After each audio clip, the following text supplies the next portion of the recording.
कि ये साड़ी के रउआ 350-400 में बेच के भी 100-150 रुपया मुनाफा कमा सकता नहीं। इस सड़िया में हमरा लगे 8 कलर की मैचिंग बा। अब पैकिंग भी बहुत बढ़िया मिली रउआ। ये देखिए ये लेस जो लगल बा चिरोस्की लेस, बहुत सुंदर लेस भाई। अभी खतरा एक खास बात हम रउआ कहे के चाहता नहीं कि ये जो 100 रुपया न 50 रुपया न 60 रुपया के जो लोग साड़ी दिखाओ था, इस चक्कर में फंसी मत।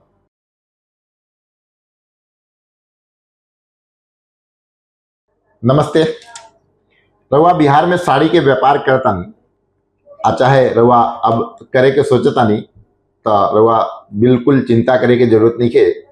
सूरत में अब आ गई बा अपन बिहार के दुकान, बिहार के खुद के मैन्युफैक्चरिंग जेफ स्टूडियो। हम बिहारी बानी तो हमरा ये कहे में बहुत गर्व बा कि हम बिहार में पैदा भइल बानी, न हम बिहार के लोग के जो तकलीफ बा, जो आराम बा, वो समझता नहीं। तो हमरा बिहार में जो साड़ी बिकाला वो सब साड़ी रउआ मिल जाई यहाँ जेफ स्टूडियो में। हमरा डिस्प्ले पे जो नंबर दिहल गई बा, ये नंबर ऊपर पर रउआ फोन करी। अगर रउआ सूरत आवे के चाहता नहीं तो सूरत आ जाई। बहुत बढ़िया, बहुत खूब स्वागत बा हमार अपन खुद के ऑन मैन्युफैक्चरिंग जेफ स्टूडियो में। अगर रउआ चाहता नहीं कि अब शुरुआत करे के बाद सूरत जाएम, कब जाएम, अब तो त्योहार सब नजदीक आ गई बा, तो कोनो दिक्कत नहीं है। हम और रउआ दोनों मिल के करम एक नया व्यापार के शुरुआत। सूरत जेफ स्टूडियो में रउआ फोन करी। हमरा लगे बिहार के बहुत स्टाफ बा, रउआ अपन भाषा में रउआ के अपन अपना यहाँ जो चीज चलेला, जो वेराइटी चलेला वो सब, जैसे कि है बॉक्स पैकिंग साड़ी के हम बात करी तो हमरा बिहार में है बॉक्स पैकिंग के खूब जबरदस्त डिमांड बा। जेफ स्टूडियो लेके आइल बा रउआ खतरा है 6 कलर 8 कलर के मैचिंग में। जेफ हमार खुद के ट्रेडमार्क बा। ये ट्रेडमार्क के नीचे रउआ ये टाइप के बहुत डिजाइन मिली। हम एक दो डिजाइन रउआ के दिखावा तनी।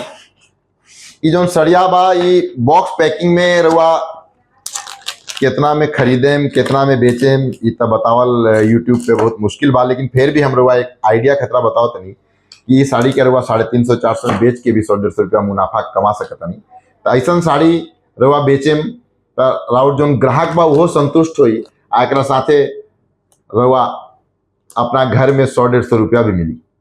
तो ये जो सड़िया बा, इस सड़िया में हमरा लगे 8 कलर की मैचिंग बा।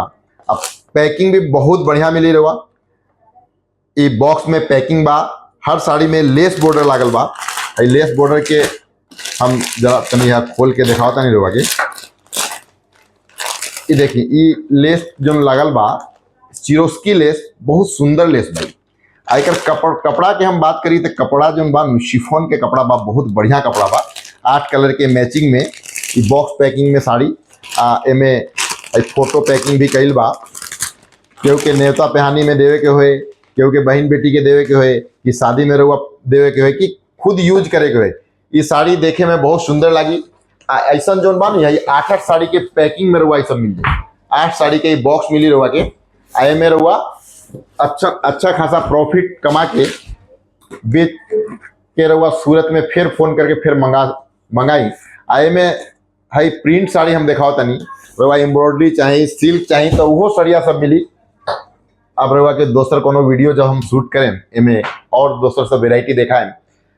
अभी खतरा एक खास बात हम रउआ कहे के चाहता नहीं कि ये जो 100 रुपया न 50 रुपया न 60 रुपया के जो लोग साड़ी दिखाओ था, इस चक्कर में फंसी मत। रउआ बढ़िया साड़ी लेवे के बाद तो जेफ स्टूडियो से जुड़ी। हमार जो अपन खुद के प्रोडक्ट बा, प्रोडक्ट के गारंटी बा, कलर ना जाई, प्रेस करे के जरूरत नहीं है ना। ये सब साड़ी में 100-150 रुपया के बात हम नहीं करी। अब प्रिंट साड़ी में अगर 50 रुपया 100 रुपया मिली तो दोसर जो एम्ब्रॉयडरी साड़ी बा, बनारसी टाइप के सड़िया बा, इस में रउआ 500-700 रुपया मिली। सबसे बड़का बात बा कि अपना लगे जो ग्राहक आवला वो ग्राहक सब संतुष्ट हुई।